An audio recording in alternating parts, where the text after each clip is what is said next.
마가복음 14장 43절부터 65절을 가지고 말씀드리겠습니다. 요새는 미세먼지가 없고 공기가 좋아서 너무 좋습니다.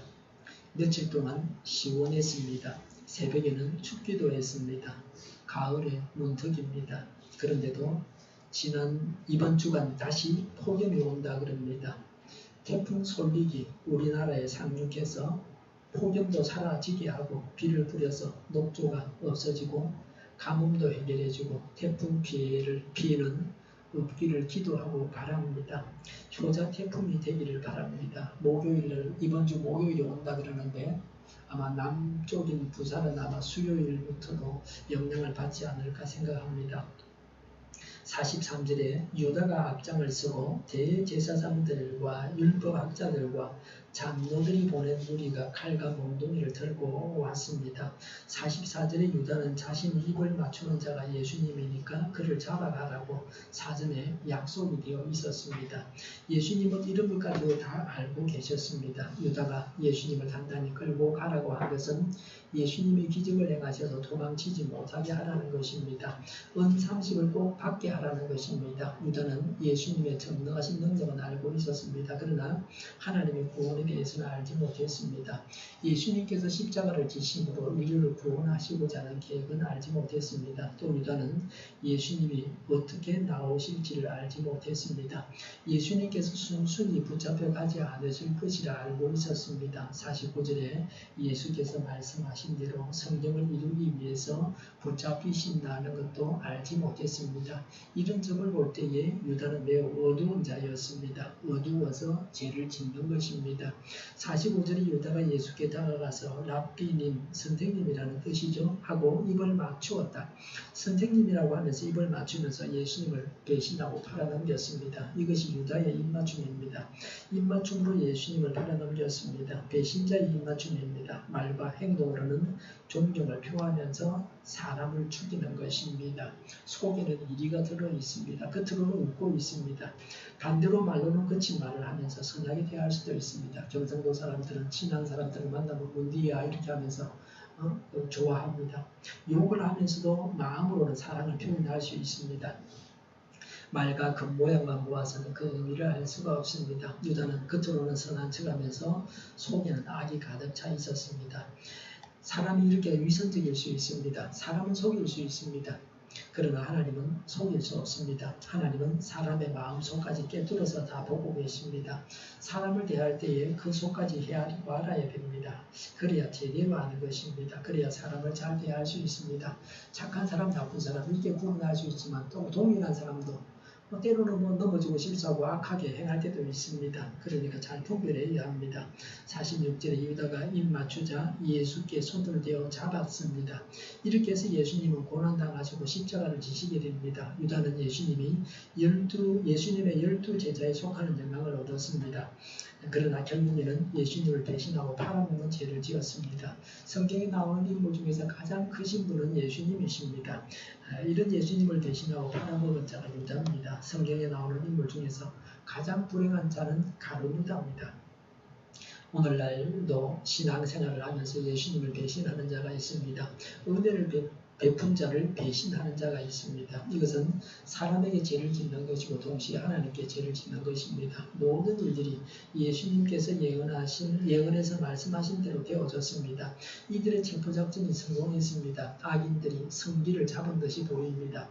이 세상에서 악인들이 승리하는 것처럼 보입니다. 잠시는 악인이 득세합니다. 그러나 악인의 득세는 길지 않습니다. 악인의 끝을 보는 지혜가 있어야 합니다. 하나님께서 악인이 끝까지 득세하게 내버려 두시겠습니까? 악이 잠시 이기는 것입니다.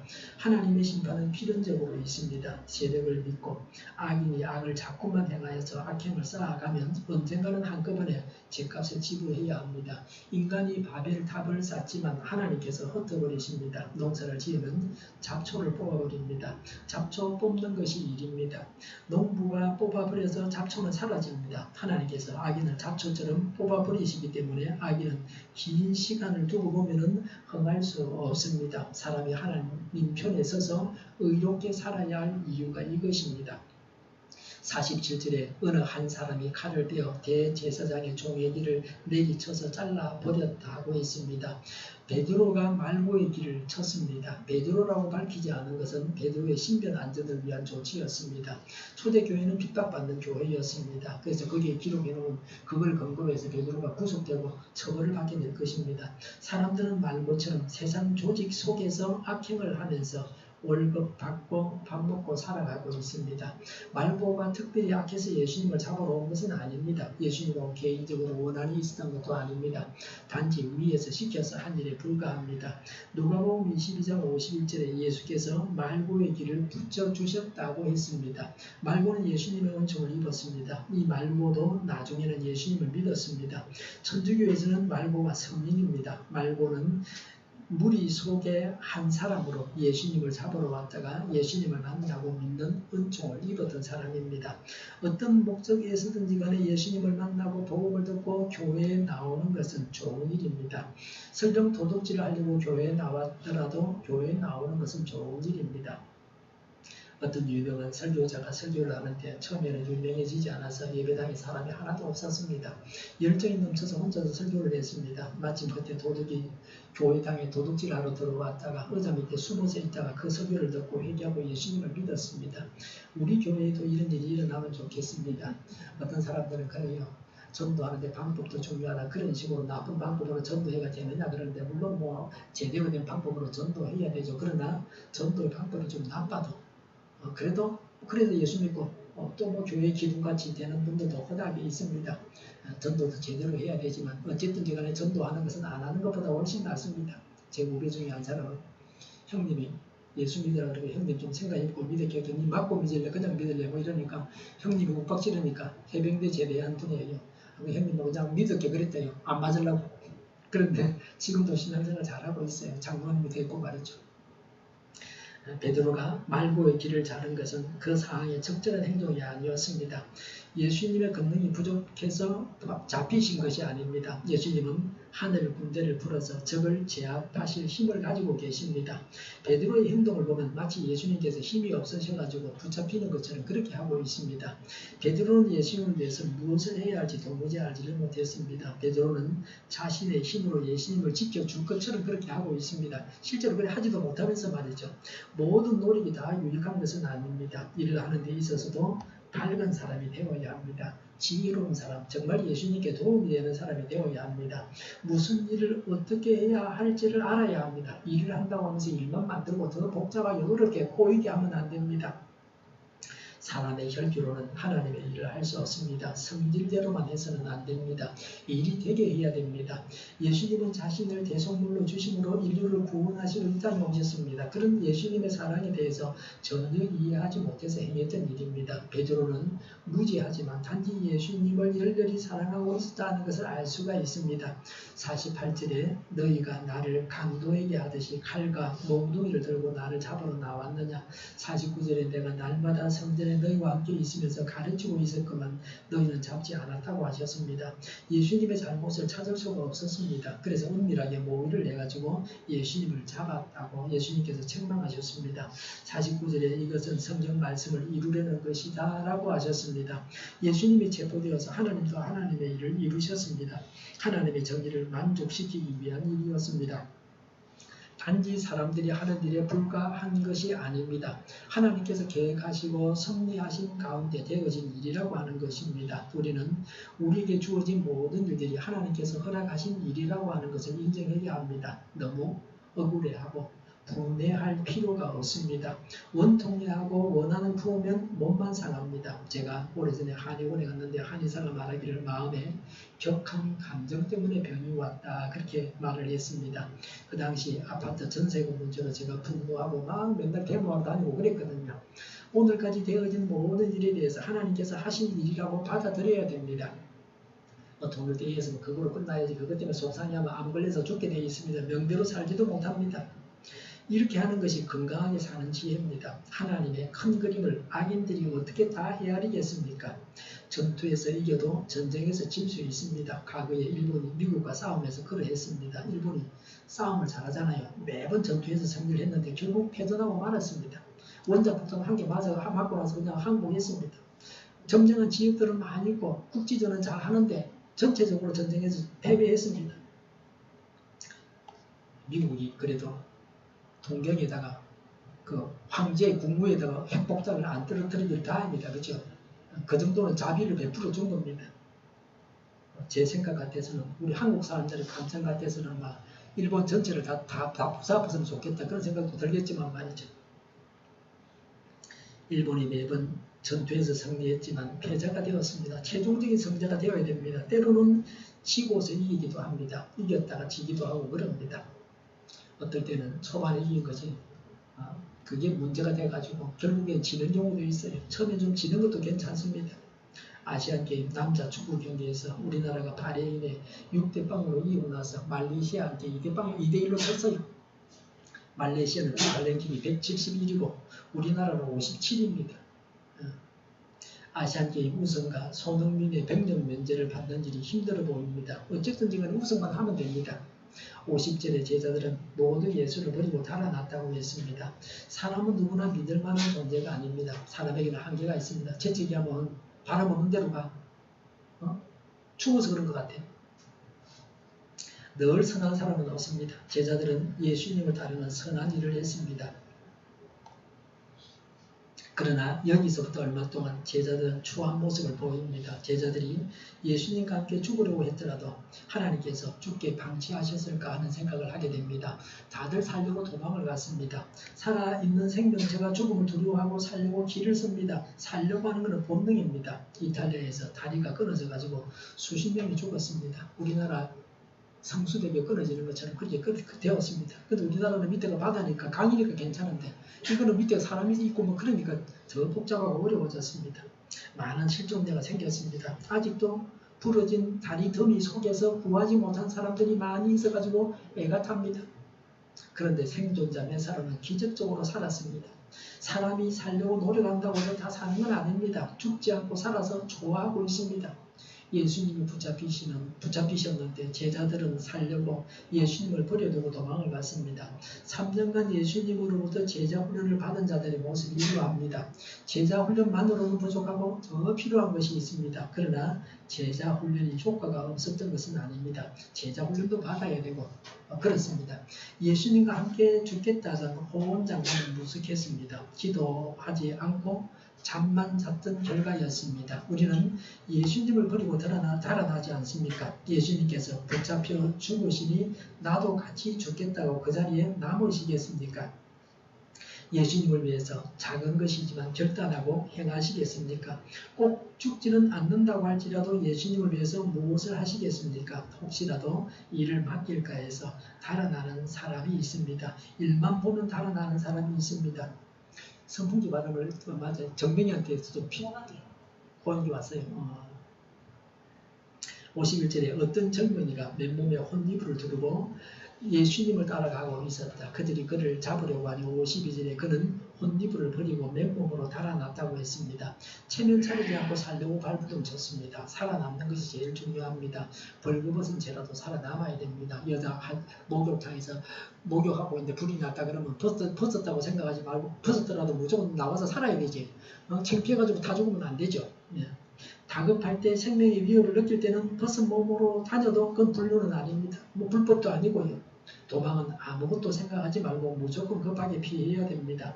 살려고 하면 이렇게 해야 됩니다. 죄를 떠날 때도 이렇게 해야 됩니다. 머뭇거리고 미련을 가지고 있으면 붙잡혀서 죽임을 당합니다. 53절에 예수를 대제사장에게로 끌고 왔다. 그러자 대제사장들과 장로들과 율법 학자들이 모두 모여들었다고 했습니다. 예수님은 대제사장한테 끌려가서 신문을 받으셨습니다. 57절에 예수님께 불리하게 거짓으로 증언하는 자들이 말하기를 58절에 성전을 허물고 손으로 짓지 않은 다른 성전을 사흘 만에 세우겠다고 하였다고 했습니다. 예수님을 성전 모독죄로 몰려고 했습니다. 이 말씀은 성전이 파괴된다는 말씀은 아닙니다. 예수님이 유대인들에 의해서 십자가 달려 돌아가심으로 예수님 자신의 몸인 성전이 파괴되고 사흘 만에 다시 부활하신다 하는 것을 예언하신 것입니다. 55절에 예수를 사형에 처하려고 그를 고소할 증거를 찾았으나 찾아내지 못하였다고 했습니다. 56절부터 59절에 예수님에게 불리하게 거짓으로 증언을 했지만 그들의 증언이 서로 일치하지 않았습니다. 민수기 35장 30절, 신명기 17장 6절, 19장 15절에 2명 이상의 일치된 증언이 있어야 유죄 판결을 내릴 수가 있었습니다. 제대로 된 증언이 없었다고 하는 것입니다. 예수님은 죄나 흠이 없으셨습니다. 그러니 예수님에게 유죄를 선언할 만한 증언이 없었습니다. 예수님에게 죄가 있었다면 그것을 붙잡아서 사형을 시켰을 겁니다. 대제사장은 예수님의 마음을 사서 모든 사실을 자백받기 위해서 부드럽게 신문을 시작하고 있습니다. 그러니까 고문하고 형사들이 치조할 때에 좀 초짜는 막 폭력하고 때리고 막 그런데 고수들은 아주 부드럽게 합니다. 담배도 한 대 건하고 말이죠. 마음을 사서 그 말을 들으려고 말이죠. 대제사장이 신문하는데 제법 고수입니다. 60절에 보니까 이 사람들이 그대에게 불리하게 증언하는데도 아무 답변도 하지 않소라고 했습니다. 61절에 예수님은 아무 대답도 하지 아니하셨습니다. 사람들은 자기를 변호하기 위해서 심히 말을 합니다. 변호사를 사서 말을 합니다. 거짓말과 말 안 되는 소리에 예수님께서 무슨 대꾸를 하시겠습니까? 이사야 53장 7절에 예수님은 도살장에 끌려가는 양처럼 잠잠하시고 아무 말씀하지 않으셨다 하신 말씀을 이루셨습니다. 61절에 대제사장이 예수님께 질문했습니다. 그대는 찬양을 받으실 분의 아들 그리스도요? 대제사장의 신문입니다. 핵심적인 질문을 했습니다. 찬양받을 자의 아들은 그리스도를 말합니다. 찬양받을 자는 성부 하나님을 말하고 찬양받을 자의 아들 성자 예수님 그리스도냐 이렇게 묻고 있습니다. 알고 싶은 바를 직선적으로 물었습니다. 이 질문은 이스라엘을 회복할 메시아냐 하는 것입니다. 그런데 문제는 대제사장이나 그 당시 지도자들이 생각할 때는 메시아가 예수님처럼 목수의 아들로 오실 수 없다고 생각하고 있었습니다. 어떻게 마국간에서 그 비천하게 가난한 집에 요새는 말하면 제대로 배우지도 못하고 그렇게 그런 집안에 날 수 있느냐? 그건 아니라고 우리 생각했다는 겁니다. 성경을 잘 안다고 자부하는 자들이지만 하나님의 뜻을 간파하지를 못했습니다. 62절에 예수께서 말씀하셨다. 내가 바로 그이요 당신들은 인자가 전능하신 분의 오른쪽에 앉는 것과 하늘 구름을 타고 오는 것을 보게 될 것이요 라고 했습니다. 전능하신 분은 하나님을 말합니다. 우편에 앉는다 하는 것은 하나님과 동일한 권세와 영예를 가지고 있다 하는 것입니다. 구름을 타고 온다 하는 것은 재림주 되심을 말하고 있습니다. 예수님은 피하지 아니하시고 직답을 하셨습니다. 분명하게 말씀하셨습니다. 예수님 자신이 메시아라고 시인하셨습니다. 지금 이 자리는 사람들이 예수님을 믿어주려고 마련한 자리가 아닙니다. 예수님이 설득을 해서 예수님을 메시아로 믿으라고 말하는 그런 자리가 아닙니다. 예수님의 죄를 찾아서 죽이려고 하는 그런 자리입니다. 이런 자리에서 예수님은 곧이곧대로 말씀을 하셨습니다. 사람들은 이렇게 하지 않습니다. 사람들은 때에 따라서 말이 다릅니다. 여기서는 이렇게 말하고 저기서는 저렇게 말합니다. 거짓말까지 해가면서 속이기도 합니다. 그래서 자기에게 유리하게만 말을 합니다. 그래서 검찰이나 경찰에서 증거를 들이대면서 네가 그래 네 말이 이 거짓말 아니냐 이게 증거가 있지 않냐 막 이렇게 말하는 겁니다. 지금 전 대통령 두 사람이 감옥에 있습니다. 그런데 이전과는 재판 결과가 다릅니다. 현직 대통령이었을 때는 다른 사람들이 감히 불리한 증언을 못했습니다. 그러나 지금은 사정이 달라졌습니다. 주거 권력입니다. 그래서 마음대로 말을 할 수가 있습니다. 대통령이 시켰다 그렇게 마음대로 말하는 겁니다. 물론 글쎄 거짓말인지 진실인지는 밝혀져야 될 테고요. 그렇게 말을 해야 자신이 유죄 판결을 받지 않습니다. 그래서 권력자와 관련된 재판은 대통령 자리에서 물러난 다음에 해야 됩니다. 있을 때 하면 안 됩니다. 어떤 정권이든지 간에 상권 분립을 철저하게 지키지 못합니다. 대통령과 여당, 시위대의 입김이 강하게 작용하고 있습니다. 노골적으로 재판에 관여하는 그런 정권도 있었습니다. 예수님의 이 말씀에 근거해서 하나님의 심판대 앞에서 대제사장과 여기에 있었던 유대인들과 이 말씀을 보는 모든 사람들이 하나님의 심판을 받게 될 것입니다. 예수님은 구세주로 이 세상에 오셨고 자신이 구세주라고 분명하게 말씀을 하셨습니다. 목숨을 걸고 십자가에 달려 죽으시기까지 증언을 하신 것입니다. 그리고 구세주의 삶을 사셔서 삶으로도 보여주셨습니다. 예수님은 목숨 걸고 죽으시면서까지 증언을 하셨습니다. 죽으시려고 한 증언이었습니다. 무서운 선언을 예수님이 하셨습니다. 보통 사람들이 하지 않는 일을 하셨습니다. 사실은 이 증언을 듣는 모든 자들은 자기 죄를 고백하고 예수님을 하나님으로 구세주로 믿어야 합니다. 예수님을 자기 마음과 삶의 주인으로 영접해야 합니다.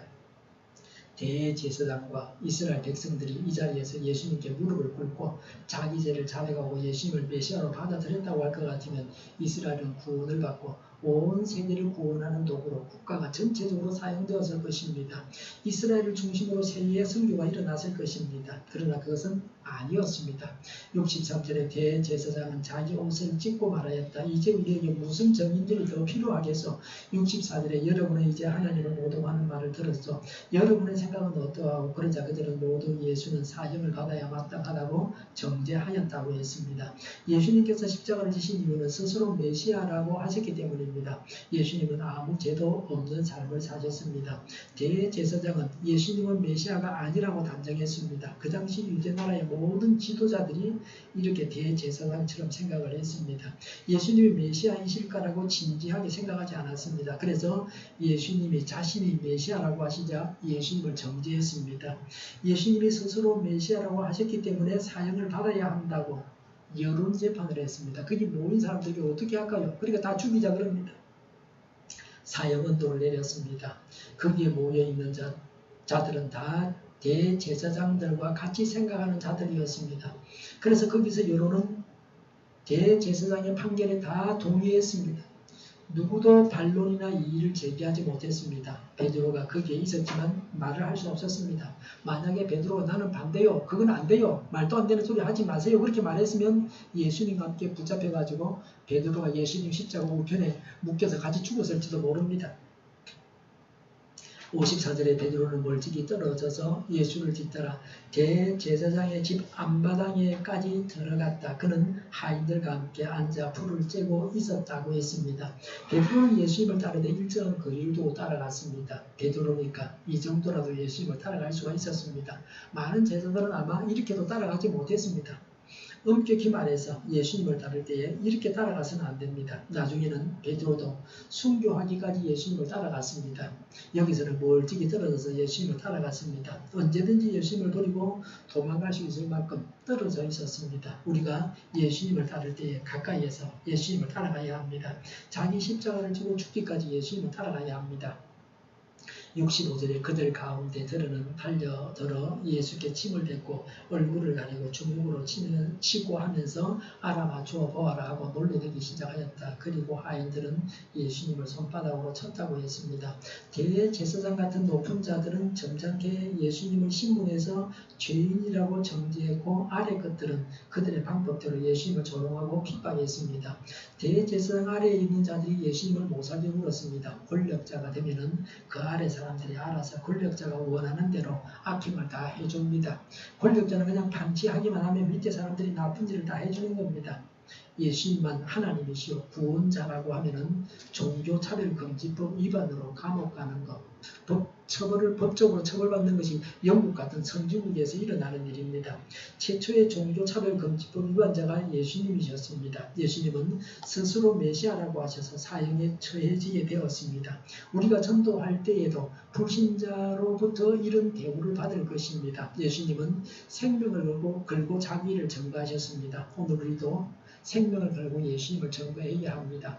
유다처럼 배신자가 되어서는 안 됩니다. 믿음을 버리는 자가 되어서는 안 됩니다. 천국 길을 곧장 가야 합니다. 예수님은 우리 죄인들을 위해서 붙잡히셨습니다. 예수님을 버리고 달아나서는 안 됩니다. 예수님을 따라서 예수님을 본받아서 고난의 십자가를 져야 합니다. 하나님의 뜻을 알고 행해야 합니다. 예수님을 하나님으로 구세주로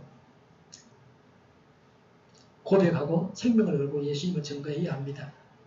이렇게 하는 것이 예수님을 멀찍이 따르지 않고 가까이에서 따르는 것입니다. 예수님을 따라서 고난의 십자가를 지고 생명을 걸고 예수님을 전가해야 되겠습니다. 기도하겠습니다.